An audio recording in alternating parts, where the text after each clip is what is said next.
जालना जिल्ह्यातील मंठा तालुक्यातील उसवद देवठाणा कानडी गावाच्या हद्दीतून रात्रंदिवस हजारो ब्रास वाळू उत्खनन करून अवघ्या 5 किलोमीटर अंतरावरील हिंगोली जिल्ह्यातील सेनगाव तालुक्यातील बण या गावात शेकडो ब्रास वाळू साठे केले जातात। त्या वाळू साठ्यांवरून जेसीबीच्या सहाय्याने हायवा टिप्पर भरून लोणार सेनगाव रिसोड या तालुक्यातील बांधकामांना चढ्या दराने वाळू पुरविली जात आहे।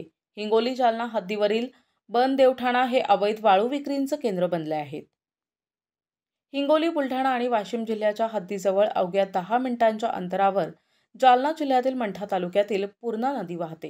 या नदीकाठच्या खोरवड, उसवद, देवठाणा, कानडी, लिमखेडा, किल्ला, टाकळखोपा, वाघाळा, केंधळी, पोखरी, भुवन आणि वझर सरकटे या गावांच्या हद्दीतून स्थानिक जेसीबी, ट्रॅक्टर आणि टिप्पर धारकांकडून शेकडो ब्रास अवैध वाळू उत्खनन करून विक्री, गोरखधंदा बिनबोफाट सुरू आहे।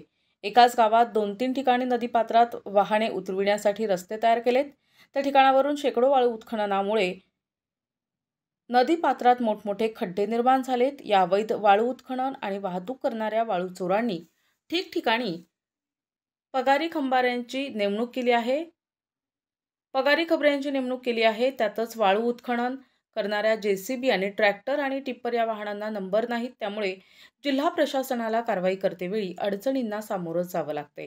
सध्या उसवद, देवठाणा, कानडी या गावाच्या हद्दीतून वाळू उत्खनन करून बन सेनगाव येथे वाळू साठे केले जातात, तर टाकळखोपा, वाघाळा गावाच्या हद्दीतून वाळू उत्खनन करून शिरपूर, कोकरबा, पांदण मार्ग, येवती, तालुका लोणार या भागात वाळू साठे केले जातात।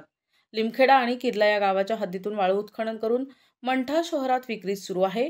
रात्रभर डझनभर जेसीबी आणि शेकडो ट्रॅक्टर आणि टिप्परमधून वाळू उत्खनन आणि वाहतूक सुरू असते। कारवाई न करण्यासाठी एका बडा आकाकडून तब्बल 2 लाखांचा हप्ता वसूल केला जात असल्याची चर्चा रंगत आहे। नुकतेच मंठा येथे प्रशिक्षित उपजिल्हाधिकारी अरुण एम यांची नियुक्ती झाल्यापासून पूर्णा नदीकाठच्या वाळू चोरांमध्ये कारवाईची भीती निर्माण झाली असली तरी रात्रीचा खेळ सुरू असून अद्यापही एकही मोठी कारवाई झाली नाही हे विशेष। तालुक्यातील पूर्णा नदीपात्रातून अवैध वाळू उपसा होत आहे आणि हा जो वाळू उपसा आहे कम से कम 10 फुटाचा खड्डा या ठिकाणी केलेला आहे आणि या बाबीकडे महसूल प्रशासन दुर्लक्ष का करीत आहे हा सर्वसामान्यांना पडलेला प्रश्न आहे। प्रतिनिधी अमोल राऊत, NTV न्यूज मराठी, मंठा, जालना।